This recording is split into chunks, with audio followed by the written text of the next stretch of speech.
जय हिंद प्यारे साथियों, और आप सब कैसे हैं? होपफुली आप सब अच्छे होंगे, स्वस्थ होंगे, मस्त होंगे। चलिए आज हम अध्ययन करेंगे प्रैक्टिस सेट नंबर 1 अंकित भारती सर का प्रैक्टिस सेट नंबर 1 के बारे में। देखिए इसका पहला क्वेश्चन क्या है साथियों। पहला क्वेश्चन है, विश्व का सबसे ऊंचा कहा जाने वाला विश्व शांति स्तूप कहाँ है? विश्व शांति स्तूप कहाँ पे है ये बताना है आपको। तो इसका राइट आंसर होगा साथियों सी। कहाँ पे है? राजगीर में। कहाँ पे साथियों? सी, राजगीर में। नेक्स्ट क्वेश्चन देखते हैं आपका। नेक्स्ट क्वेश्चन है, सिंधु घाटी सभ्यता लगभग लाख वर्ग किलोमीटर में फैली थी, मतलब कितने लाख वर्ग किलोमीटर में फैली है? सेकंड का आंसर आपका बी राइट आंसर है। 13 लाख वर्ग किलोमीटर में जो सिंधु घाटी सभ्यता है लगभग 13 लाख वर्ग किलोमीटर में फैली है। यानी ठीक है साथियों। चलिए थर्ड क्वेश्चन देखेंगे। आर्य शब्द इंगित करता है, क्या करता है? आपको बताना है कि आर्य शब्द इंगित करता है। आर्य शब्द किसको इंगित करता है? तो श्रेष्ठ वंश को। किसको इंगित करता है साथियों? श्रेष्ठ वंश को। नेक्स्ट देखते हैं, अगला लिखा है, प्रभासगिरी जिनका तीर्थस्थल है वह हैं कौन साथियों? चौथे का राइट आंसर आपका ए होगा, जैन। कौन है साथियों? जैन है। प्रभासगिरी जिनका तीर्थस्थल है वह क्या है? तो जैन है। चलिए नेक्स्ट क्वेश्चन देखते हैं, क्वेश्चन नंबर 5। 5 नंबर क्वेश्चन आपका है, बिंबिसार के समय में मगध की राजधानी थी। बिंबिसार के समय में मगध की राजधानी थी। तो क्वेश्चन नंबर 5 का राइट आंसर है ए। क्या है साथियों? ए, राजगृह। क्या थी? राजगृह थी। क्वेश्चन नंबर 6 है, उस संगठन का नाम बताइए जिसका 1886 में इंडियन नेशनल कांग्रेस में विलय हो गया, मतलब मिल गया था। उस संगठन का नाम आपको बताना है। तो क्वेश्चन नंबर 6 का ऑप्शन नंबर डी सही होगा, इंडियन नेशनल कॉन्फ्रेंस। क्या हुआ? Indian national conference. चलिए नेक्स्ट क्वेश्चन देखते हैं, क्वेश्चन नंबर 7 आपका है, लिखा है निम्नलिखित में से किसे भारतीय अशांति के जनक के रूप में माना जाता है?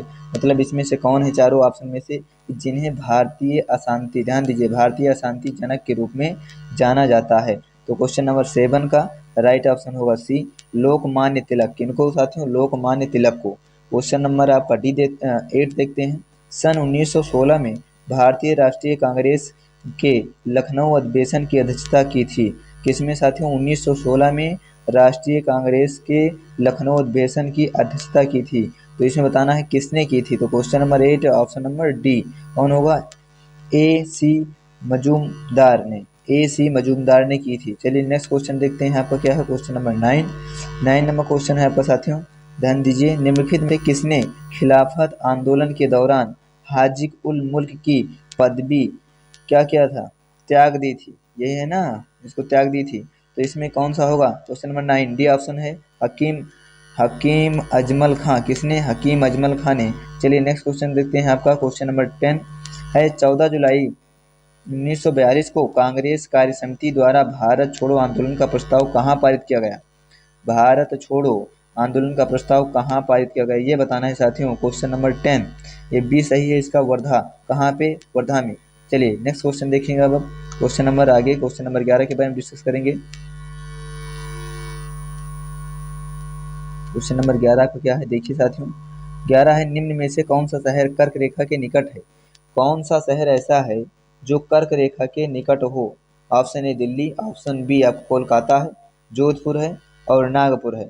तो इसमें चारों में से कौन सा ऑप्शन सही है? आपका होता है कोलकाता। कौन सा है? कोलकाता। नेक्स्ट क्वेश्चन 12 नंबर, भारतीय मानक समय IST एवं ग्रीनविच माध्य समय GMT में अंतर पाया जाता है। कितना अंतर पाया जाता है साथियों? एक बार बताइए, भारतीय मानक समय IST और GMT में कितना अंतर पाया जाता है? ऑप्शन बी 5.5 घंटे। कितना अंतर पाया जाता है? 5.5 घंटे। चलिए नेक्स्ट क्वेश्चन, क्वेश्चन नंबर 13 की तरफ मूव करते हैं।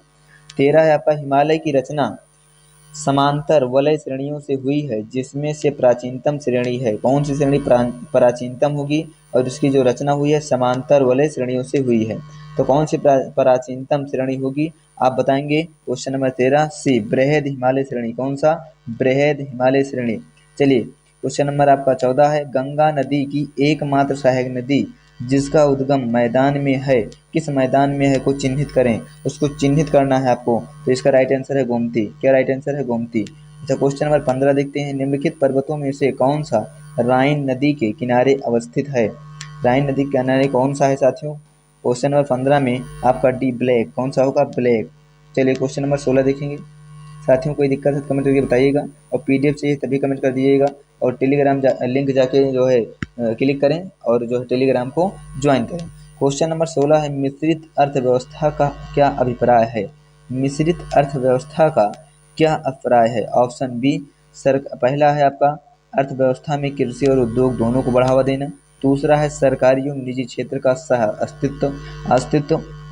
सी है अमीर एवं गरीब का सह अस्तित्व, और डी है छोटे और बड़े उद्योगों का अस्तित्व। तो इसमें से कौन है जिसका मतलब है मिश्रित अर्थव्यवस्था का क्या अभिप्राय है? तो इसमें से आपका राइट आंसर होगा बी। क्या होगा? बी होगा, सरकारी और निजी क्षेत्र का सह अस्तित्व। ठीक है। क्वेश्चन नंबर 17 है, संरचनात्मक बेरोजगारी का कारण है। क्या है कारण? आपको बताना है क्वेश्चन नंबर 17 में। पहला ऑप्शन है स्फीति की अवस्था। ठीक है। दूसरा है भारी उद्योग की अवनति, अपर्याप्त उत्पादन क्षमता, कच्चे माल की कमी आपका है। तो इसमें से कौन सा आंसर आपका सही है? सी, अपर्याप्त उत्पादन की कमी। आपका सी चाहिए, अपर्याप्त उत्पादन की कमी। चलिए क्वेश्चन नंबर 18 देखते हैं। 18-19 क्वेश्चन देखेंगे। 18 नंबर है, भारत में सर्वप्रथम राष्ट्रीय आय का आकलन किसने किया था? सर्वप्रथम भारतीय राष्ट्रीय आय का आकलन किसने किया था? तो ऑप्शन ए सही है, दादा भाई नौरोजी और आर सी वी राव ने। ठीक है। वी राव ने, डी.आर. गाडगिल ने। तो आपका ऑप्शन है कौन सा ऑप्शन? 18 नंबर का बताइए कौन सा राइट आंसर होगा? ए, दादा भाई नौरोजी ने। किसने? दादा भाई नौरोजी ने। चलिए देखते हैं नेक्स्ट। वह अवस्था जिसमें मुद्रा का मूल्य गिर जाता है और कीमतें बढ़ जाती हैं कहलाती है। वह अवस्था जब मूल्य गिर जाए और कीमतें बढ़ जाएं, यानी 19 नंबर में आपका राइट आंसर होगा ए। क्या होगा साथियों? मुद्रास्फीति, उसे बोलते हैं मुद्रास्फीति, मुद्रास्फीति, रिसेशन। ठीक है। एमोर्टाइजेशन, तो ये आपका नहीं होगा एमोर्टाइजेशन, आपका होगा मुद्रास्फीति। चलिए नेक्स्ट क्वेश्चन देखिए, क्वेश्चन नंबर 20 की तरफ मूव करेंगे। कोई दिक्कत है कमेंट करके बताइएगा साथियों। क्वेश्चन नंबर 20 आपका क्या है? क्वेश्चन नंबर 20 है, निम्नलिखित में से कौन एक तृतीयक क्रियाकलाप है? कौन सा तृतीयक क्रियाकलाप है? तो इसमें से आपका डी है। पहला आपका वानिकी, दूसरा है विनिर्माण, तीसरा है आपका कृषि, और चौथा है आपका विपणन। तो यही आपका राइट आंसर है, विपणन। ऑप्शन डी राइट आंसर होगा क्वेश्चन नंबर 20 का। 21 में आपको लिखा है कि भारत की संविधान सभा गठित करने का आधार क्या था? भारत की संविधान सभा गठित करने का आधार क्या था? तो क्या था साथियों? पहला है भारतीय राष्ट्रीय कांग्रेस का प्रस्ताव, दूसरा है कैबिनेट मिशन प्लान 1946, तीसरा है भारतीय स्वतंत्रता अधिनियम 1947, और चौथा है आपका भारतीय डोमिनियन के प्रांतीय या राज्य मंडल के प्रस्ताव। तो आपका कौन सा इसमें सही होगा साथियों? आपका ऑप्शन नंबर बी सही है। बी में आपको क्या है? Cabinet mission plan right answer है। चलिए देखते हैं नेक्स्ट। भारत का संविधान पूर्ण रूप से तैयार हुआ। पूर्ण रूप से कब तैयार हुआ था साथियों? कमेंट करके बताइए। इसका आपका राइट आंसर है बी, 26 नवंबर 1949 को। कब तैयार हुआ था? 26 नवंबर 1949 को। ऑप्शन नंबर बी है। क्वेश्चन नंबर 23, निम्नलिखित में से कौन सा एक भारतीय संविधान का दर्शन नहीं है? कौन सा ऐसा है जो कि भारतीय संविधान का दर्शन नहीं है? तो भारतीय संविधान का दर्शन नहीं है, इसके बारे में कौन कहता है? साम्यवादी राज। क्या है? साम्यवादी राज आपका राइट आंसर होगा। चलिए नेक्स्ट क्वेश्चन देखते हैं। आपका नेक्स्ट क्वेश्चन क्या है? क्वेश्चन नंबर 24 है, भारत के संविधान का भाग थर्ड संबद्ध है। किससे संबद्ध है? आपको बताना है कि भारत के संविधान का भाग थर्ड संबद्ध है राज्य के नीति निर्देशक तत्व, मूल कर्तव्यों से, मूल अधिकारों से, नागरिकता से। किससे है? किससे संबद्ध है? आपको चारों में से आपको एक राइट आंसर बताना है। इसका ऑप्शन सी होगा, मूल अधिकारों से। किससे है साथियों? मूल अधिकारों से। चलिए 25 नंबर है, भारत के प्रधानमंत्री पद के लिए उम्मीदवार की कम से कम कितनी उम्र होनी चाहिए? प्रधानमंत्री पद के लिए उम्मीदवार कैंडिडेट का जो कम से कम मिनिमम एज होनी चाहिए वो कितनी होनी चाहिए, यही पूछ रहा है आपको क्वेश्चन। तो होगा ए 25 वर्ष। कितना होना चाहिए? 25 वर्ष होना चाहिए। साथियों चारों ऑप्शन इसी में जो है डिस्कस कर रहे हैं क्योंकि ज़्यादा टाइम लगेगा, पेपर पास में है। बस आपका जो राइट आंसर है उसी को देख लिया जाता है प्रॉपर तरीके से, और आपको दिक्कत है तो कमेंट करके बताइएगा। शक्ति का मात्रक है। शक्ति का मात्रक क्या है? आप सब जानते होंगे साथियों। शक्ति का मात्रक है वाट। क्या है? वाट है। हर्ट्ज जो है वो ध्वनि का मात्रक है, और वोल्ट आपका विभवांतर का मात्रक है। फ्यूज का सिद्धांत है। फ्यूज का सिद्धांत क्वेश्चन नंबर 27 है। फ्यूज का सिद्धांत है विद्युत का रासायनिक प्रभाव, विद्युत का यांत्रिक प्रभाव, विद्युत का ऊष्मीय प्रभाव, विद्युत का चुंबकीय प्रभाव। तो क्वेश्चन नंबर 27 का ऑप्शन नंबर सी है। ऑप्शन नंबर सी है आपका विद्युत का ऊष्मीय प्रभाव। नेक्स्ट क्वेश्चन है, हाइड्रोजन को जलाने पर बनेगा। हाइड्रोजन को जलाया जाए तो क्या बनेगा साथियों? ये क्वेश्चन नंबर 28 आपसे पूछना चाहता है। तो आपका राइट आंसर है सी, पानी। हाइड्रोजन को जब जलाएंगे साथियों तो सी बनेगा, पानी बनेगा। चलिए नेक्स्ट क्वेश्चन देखते हैं। 28 के बाद 29 देखेंगे साथियों। 29 नंबर क्वेश्चन क्या है आपका, ध्यान दीजिए। लिखा है रासायनिक दृष्टि से सिंदूर है, रासायनिक दृष्टि से सिंदूर है calcium carbonate, potassium nitrate, mercuric sulphide, sodium chloride. तो आपको बताना है रासायनिक दृष्टि जो सिंदूर है उसका रासायनिक दृष्टि से क्या नाम है। साथियों बहुत बढ़िया क्वेश्चन है, क्वेश्चन आता रहता है। इसको बोलते हैं कैल्शियम कार्बोनेट। क्या बोलते हैं? 19 नहीं, कैल्शियम कार्बोनेट नहीं बोलेंगे साथियों, calcium carbonate, potassium nitrate, mercuric sulphide. तो राइट आंसर इसका मर्क्यूरिक सल्फाइड, इसको नहीं बोलते हैं आपका। ये आपका गलत आंसर है। आपका जो राइट आंसर होगा मर्क्यूरिक सल्फाइड। नोट कर लीजिए साथियों, मर्क्यूरिक सल्फाइड। ठीक है। अच्छा नेक्स्ट देखेंगे क्वेश्चन नंबर 30 के बारे में। क्वेश्चन नंबर 30 क्या है आपका? क्वेश्चन नंबर 30 है, ध्यान दीजिए साथियों।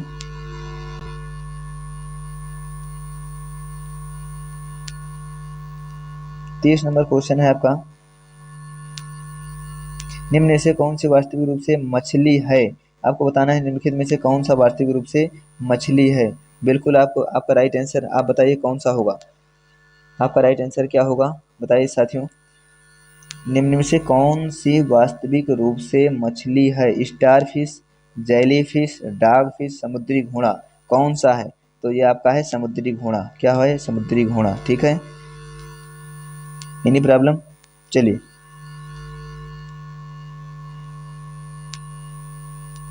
देखेंगे अब क्वेश्चन नंबर, ये आपका 30 हो गया। 31 साथियों, 31 हुआ।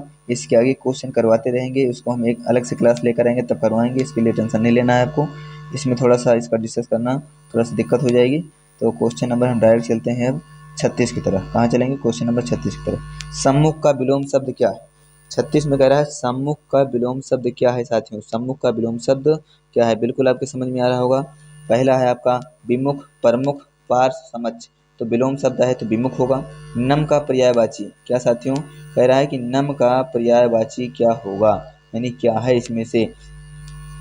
गीला, भीगा, है ना, आर्द्रा और आर्द्र।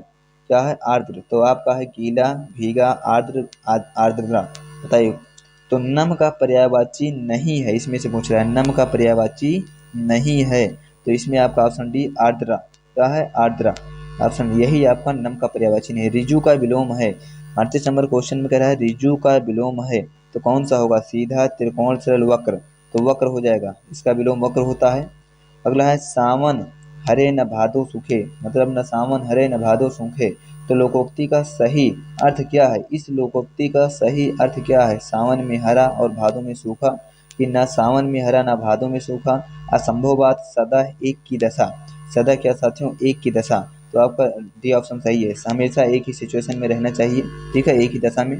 चलिए देखते हैं आपका शुद्ध शब्द छांटिए। अभ्यस्त और आपका अभियस्त, अभ्यस्त और ये आपका अभ्यस्त। इसमें से कौन सा शुद्ध शब्द है आपको बताना है। तो शुद्ध शब्द है आपका सी। क्या है? सी है, अभ्यस्त। यही आपका राइट है। ठीक है, नोट कर लीजिए। इसके आगे देखेंगे साथियों, इसके आगे हम देखेंगे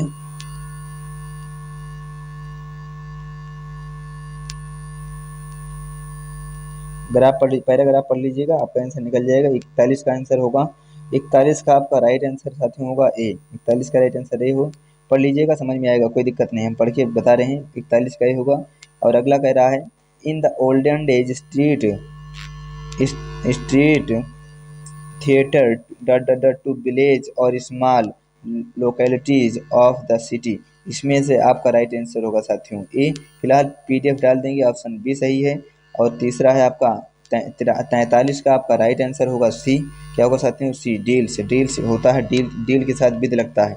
और अगला है give the synonym of the following. दिया है रिज्यूम, ठीक है ना, रिजाइम दिया है आपको, तो इसका क्या होगा सिनोनिम भाई बताइए। क्वेश्चन नंबर 44 का बी होगा रूल। क्या होगा? रूल होगा। 45 में लिखा है होप। होप मीन्स होता है आशा करना। क्या होता है? आशा करना। तो होप का आपको बताना है क्या होगा साथियों। कह रहा है कि आपको एंटोनिम बताना है। तो होप क्या होता है? आशा, चांस, अवसर, करेज, साहस, ऑप्टिमिज्म, आशावादी, डाउट। यही ऑप्शन सी आपका सही होगा। ऑप्शन सी यही आपका एंटोनिम होगा। चलिए देखते हैं क्वेश्चन नंबर 46।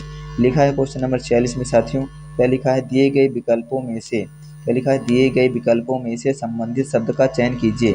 लंबाई मीटर, विद्युत शक्ति, बोलो भाई, विद्युत शक्ति वाट होना चाहिए। 46 का सी ऑप्शन सही है। क्या होगा? सी। ये इसकी इकाई है, जो है लंबाई इकाई है विद्युत शक्ति का, ये हो जाएगा वाट। उस शब्द का चयन कीजिए जो समूह के बाकी शब्दों से मेल नहीं खाता। समूह के बाकी शब्दों से मेल नहीं खाता मतलब गाय, कुत्ता, भैंस, मुर्गी। बोलिए भाई, इसमें से ऐसे कुछ चुनना है जो कि मुर्गी है, जो उससे मेल नहीं खाती। जिस प्रकार जो है BEHK को DGJM इसमें लिखा जा सकता है, उसी प्रकार आपसे पूछना चाहता है। 48 के बाद साथियों 49 नंबर क्वेश्चन देखेंगे। 48 के बाद 49 नंबर क्वेश्चन क्या है, ध्यान दीजिए।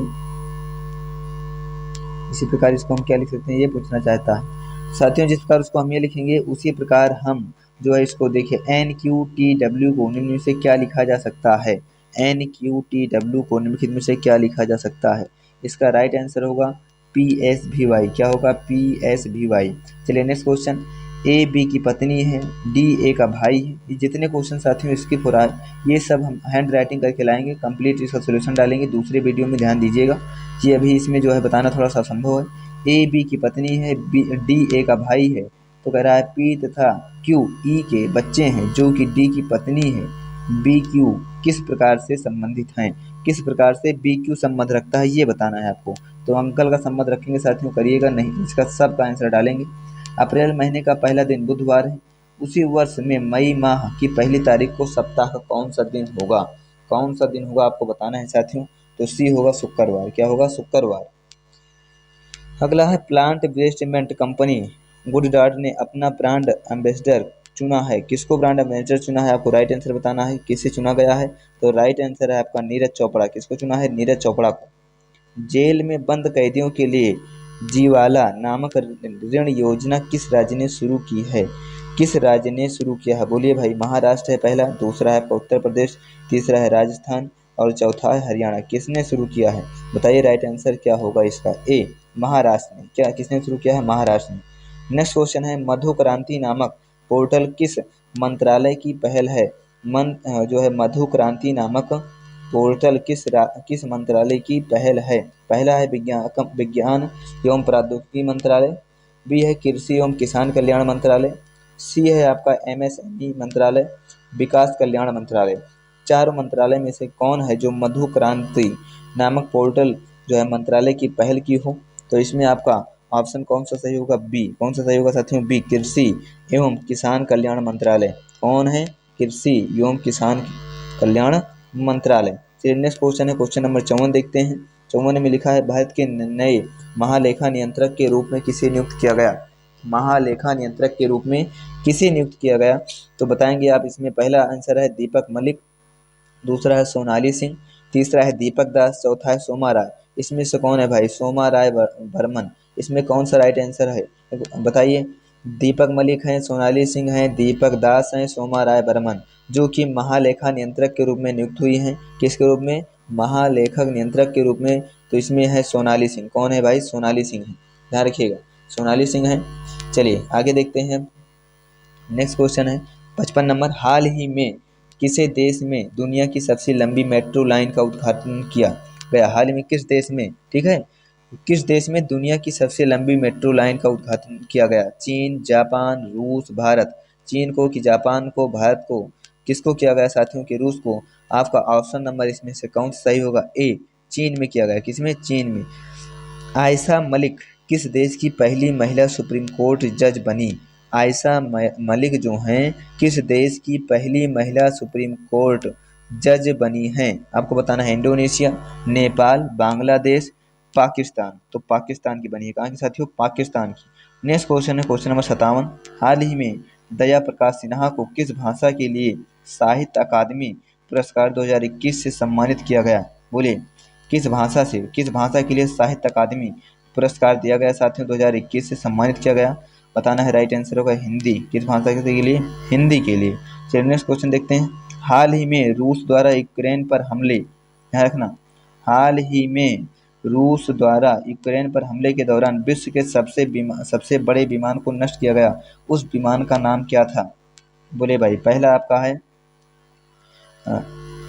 एयरबस बेलुगा, दूसरा आपका है मारिया, तीसरा है बोइंग मैग्नेस और चौथा है आपका लॉकहीड। इसमें से कौन सा सही है, तो आपको बताना है मारिया। कौन सा है साथियों, मारिया है। चलिए नेक्स्ट क्वेश्चन देखेंगे, क्वेश्चन नंबर 59। 58 के बाद क्वेश्चन नंबर 59 देखते हैं। क्वेश्चन बहुत तरीके से साथियों अंकित भाटी सर का ये प्रथम प्रैक्टिस सेट है, सेकंड जल्द ही लेकर आएंगे। हाल ही में जारी स्वास्थ्य सूचकांक 2021 में किस राज्य को लगातार चौथी बार प्रथम स्थान प्राप्त हुआ है? पंजाब, केरल, हरियाणा, तमिलनाडु, किस राज्य को जो है चौथी बार प्रथम स्थान प्राप्त हुआ है? तो इसमें से आपका राइट आंसर है साथियों, आपका राइट आंसर है सी, केरल। पंजाब नहीं होगा, केरल ही होगा, ठीक है। 60 नंबर क्वेश्चन देखते हैं। भारतीय एथलीट नीरज चोपड़ा की लघु जीवनी गोल्डन बॉय नीरज चोपड़ा के लेखक कौन है? लघु जीवनी जो है गोल्डन बॉय, क्या गोल्डन बॉय नीरज चोपड़ा, ये लेखक कौन है? तो इसमें आपका होगा नवदीप सिंह गिल। कौन है? नवदीप सिंह गिल। भारत के कितने राज्य नेपाल के साथ सीमा साझा करते हैं? 61 नंबर, भारत के कितने राज्य नेपाल के साथ सीमा साझा करते हैं? तो आपको बताना है कितने राज्य हैं, तो बताइए। 2, 3, 4, 5। तो 5 राज्य हैं। कितने राज्य साथियों? 5 राज्य हैं, नोट कर लीजिएगा। तेंगे किस देश की मुद्रा है? क्या साथियों? तेंगे किस देश की मुद्रा है? पहला तजाकिस्तान, उज्बेकिस्तान, जॉर्डन, यूक्रेन, ठीक है। इसमें से तेंगे किस देश की मुद्रा है? बहुत बढ़िया क्वेश्चन साथियों, आता रहता है क्वेश्चन ये। तो ए कौन सा होगा? कजाकिस्तान। नेक्स्ट है, देश में कुल राज्य तथा केंद्र शासित प्रदेश की संख्या क्रमशः है? कितने राज्य हैं, कितने केंद्र शासित प्रदेश हैं? दोनों आपको बताना है। पहला है 28/8, 28/9, 29/9, 29/7। तो आपका राइट आंसर कितना होगा साथियों? ए 28 जो है कुल राज्य हैं, 8 जो है केंद्र शासित प्रदेश है। क्या है? केंद्र शासित प्रदेश हैं 8। 64 नंबर क्वेश्चन, राज्यसभा की सदस्यता प्राप्त करने के लिए न्यूनतम आयु सीमा है? न्यूनतम आयु 30 वर्ष, बी है 30 वर्ष, सी है 35 वर्ष, डी है 40 वर्ष। तो राज्यसभा की सदस्यता आपको प्राप्त करना है तो न्यूनतम आयु कितनी होनी चाहिए? न्यूनतम आयु आपकी कितनी होनी चाहिए साथियों? तो इसका राइट आंसर होगा 30 वर्ष। कितना होना चाहिए? 30 वर्ष। यहाँ से देखिए 30 वर्ष होगा। चलिए नेक्स्ट क्वेश्चन की तरफ मूव करते हैं। क्वेश्चन नंबर, विश्व पर्यावरण दिवस कब मनाया जाता है? विश्व पर्यावरण दिवस मनाया जाता है, बोले भाई, विश्व पर्यावरण दिवस कब मनाया जाता है? पहला है 2 जून, 3 जून, 5 जून, 2 जुलाई। कब विश्व पर्यावरण दिवस मनाया जाता है? तो 5 जून को। नेक्स्ट क्वेश्चन है, अंतर्राष्ट्रीय पुलिस का मुख्यालय कहाँ स्थित है? क्या साथियों? अंतर्राष्ट्रीय पुलिस का मुख्यालय कहाँ पर स्थित है? तो ऑप्शन ए लियोन्स में स्थित है। चलिए ज़्यादा से ज़्यादा ऑप्शन देखेंगे। राइट आंसर, भारत में स्थापित प्रथम राष्ट्रीय पार्क जिम कॉर्बेट राष्ट्रीय पार्क किस राज्य में स्थित है? जिम कॉर्बेट राष्ट्रीय पार्क आपको बताना है किस राज्य में स्थित है। तो आपका ऑप्शन नंबर ए सही है, उत्तराखंड। कहाँ है? उत्तराखंड। चलिए नेक्स्ट क्वेश्चन देखते हैं। नेक्स्ट क्वेश्चन आपका क्या है साथियों? नेक्स्ट क्वेश्चन आपका है, यक्षगान लोक नृत्य का संबंध, यक्षगान लोक, ये आपका एक क्वेश्चन और है साथियों। यक्षगान लोक नृत्य का संबंध किस राज्य से है? तो आपको बताना है जो यक्षगान है इस लोक नृत्य का संबंध किस राज्य से है। तो असम, कर्नाटक, केरल, तमिलनाडु, चारों में से आपको बताना है कौन सा राइट आंसर है। तो बी आपका राइट आंसर है, कर्नाटक। कौन सा साथियों? बी राइट आंसर है, कर्नाटक। चलिए और देखते हैं नेक्स्ट क्वेश्चन, प्रथम भारतीय जिन्हें मैग्सेसे अवार्ड दिया गया था, प्रथम भारतीय कौन थे जिन्हें मैग्सेसे अवार्ड दिया गया था? तो आपको बताना है आचार्य विनोबा भावे। कौन है? आचार्य विनोबा भावे। यही आपका राइट आंसर है, ए। ध्यान रखिएगा साथियों, बिल्कुल राइट आंसर है। चलिए नेक्स्ट क्वेश्चन की तरफ बढ़ते हैं। क्वेश्चन नंबर 70, स्वतंत्र भारत के पहले मंत्रिमंडल के संबंध में गलत सुमेलित विकल्प का चयन कीजिए। गलत कौन सा है वो देखना है आपको। तो पहला है गृह मंत्री सरदार वल्लभ भाई पटेल। स्वतंत्र भारत के पहले मंत्रिमंडल की बात हो रही है, पहले मंत्रिमंडल। तो गृह मंत्री हैं सरदार वल्लभ भाई पटेल, इसके बारे में कह रहा है। रेल मंत्री डॉक्टर जान मथाई, शिक्षा मंत्री मौलाना अब्दुल कलाम आज़ाद। और आपका इसका डी ऑप्शन जो कुछ भी हो साथियों भी देखेंगे। तो इसमें से गलत जो है सुमेलित विकल्प का चयन करना है आपको। तो डी ऑप्शन सही है। कहाँ पे है डी ऑप्शन साथियों? डी सही है या सी सही है, देखते हैं भी कौन सा सही होगा। तो आपका रक्षा मंत्री जगजीवन राम, क्या है साथियों? जगजीवन राम। यही आपका गलत है, यही आपका गलत सुमेलित है, इसी को चुनना था। चलिए चुन लिए हैं। अब देखेंगे आपका हम पैराग्राफ क्या है। पैराग्राफ आपको देखेंगे बराबर तरीके, हम सब लोग एक भीड़ से गुजर रहे हैं जो सवेरे घर से निकलकर दफ्तर और वापस घर जाकर अपना दिन सार्थक करते हैं। उन्हें भीड़ से सिर्फ बस में साक्षात्कार होता है, ठीक है। अच्छा आगे देखते हैं, जो मोटर से चलते हैं उनके लिए भीड़ का एक अवरोध है जिसे वे लोग सशक्त और फुर्तीली सवारी गाड़ी से पार कर जाते हैं, ठीक है। अगला है, जो पैदल चलते हैं वे खुद भीड़ हैं, जो पैदल चलते हैं वो खुद भीड़ हैं, लेकिन ये तीनों वास्तव में न तो भीड़ से कुछ समय के लिए निपट कर बाकी समय मुक्त है, न अलग अलग रास्तों के कारण भीड़ के कर बाकी ये है अंदर कम या ज़्यादा फंसे हुए हैं। ये सब बिल्कुल एक ही तरह से और हर समय पूरी तौर से भीड़ में फंस चुके हैं। सिर्फ इतना ही है कि ये जानते नहीं, और यह तो बिल्कुल नहीं जानते कि जिसके पास सत्ता है वह राज्य की हो या संगठित उद्योग की, वह भीड़ का इस्तेमाल भीड़ में फंसे प्रत्येक के विरुद्ध करता है। जान भी ले तो सिर्फ इतना जानते हैं कि हम संसार के नहीं रह गए और हमारे चारों तरफ जीवन नहीं बल्कि भीड़ है, जो अपनी शक्ल भीड़ के पर्दे पर नहीं देख सकते। अगर किसी को यह शक्ल दिखाई देने लगे तो उसे मालूम होता है कि अब वह जिस भीड़ को पहचानता है वह अभी तक उसके लिए क्या था, विरुद्ध इस्तेमाल की जाती रही है। अपनी शक्ल का यह परिचय कभी के लिए जो अपनी शक्ल का परिचय है जो कभी लिए करता है, जो एक भीड़ के अन्य सामान्य जनों की अपेक्षा अधिक गहरा भाषाई संबंध रखता है, एक मुक्त कर देने वाला अनुभव बन जाता है। उसका विपर्याय भी सही है कि जब तक उसे अपनी शक्ल नहीं दिखाई देती वह फंसा ही रहता है। चलिए ठीक है, देखते हैं। आप बताइए भाई इसका राइट आंसर कौन सा है। कह रहा है उपयुक्त गद्यांश का सही शीर्षक है। उपयुक्त गद्यांश का सही शीर्षक है भीड़ में फंसे लोग, भीड़ में कभी, भीड़ की शक्ल, भीड़ का इस्तेमाल। तो राइट आंसर साथियों है आपका भीड़ में कभी। ठीक है, 71 का है भीड़ में कभी। गद्यांश का शीर्षक है ये। भीड़ से मुक्ति का उपाय क्या है। भीड़ में खो जाना, भीड़ का इस्तेमाल करना, भीड़ से दूर रहना और भीड़ में अपनी शक्ल को देखना। बोलिए भाई कौन सा राइट आंसर है। तो आपका राइट आंसर है भीड़ में अपनी शक्ल को देखना। चलिए अगला है, भीड़ किनके लिए रुकावट नहीं है। भीड़ किनके लिए रुकावट नहीं है। मोटर में चलने वाले के लिए, दौड़ने वाले के लिए, पैदल चलने के लिए, बस में चलने वाले के लिए किनके लिए रुकावट नहीं है। तो बोला था भाई बीच में बताया मोटर में चलने वालों के लिए क्या है, रुकावट नहीं है, अवरोध नहीं है। भीड़ का इस्तेमाल किसके विरुद्ध किया जाता है। बोलिए भाई भीड़ का इस्तेमाल सरकार के विरुद्ध, जनता के विरुद्ध और भीड़ में फंसे लोगों के विरुद्ध, विरोधियों के विरुद्ध, किसके विरुद्ध जो है किया जाता है भीड़ का इस्तेमाल। तो ऑप्शन आपका बी सही है, भीड़ में फंसे लोगों के विरुद्ध। भीड़ का इस्तेमाल कौन करता है। पूंजीपति, नेता, सरकार, सत्ताधारी। बोलिए भाई कौन सा है। सत्ताधारी, सत्ता का शब्द का नाम आया था तो सत्ताधारी भीड़ का इस्तेमाल करते हैं। चलिए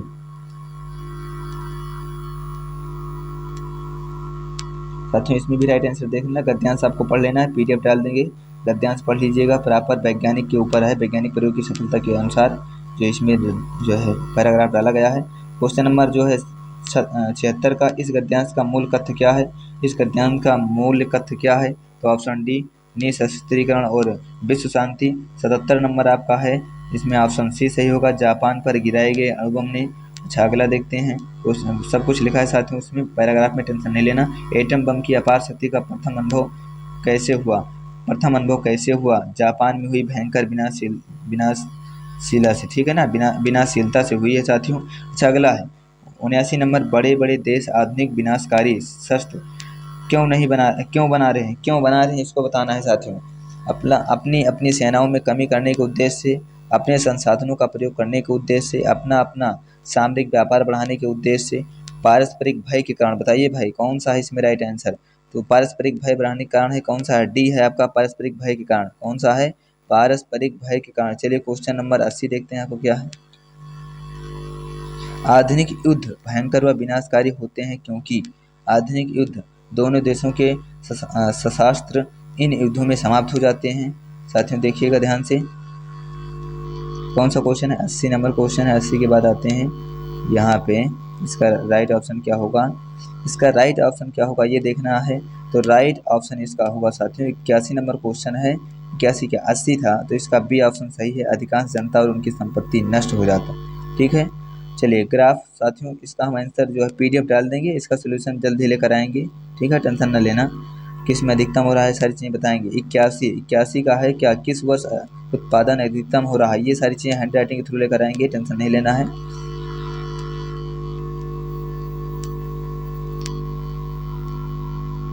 साथियों आपका हो चुका है।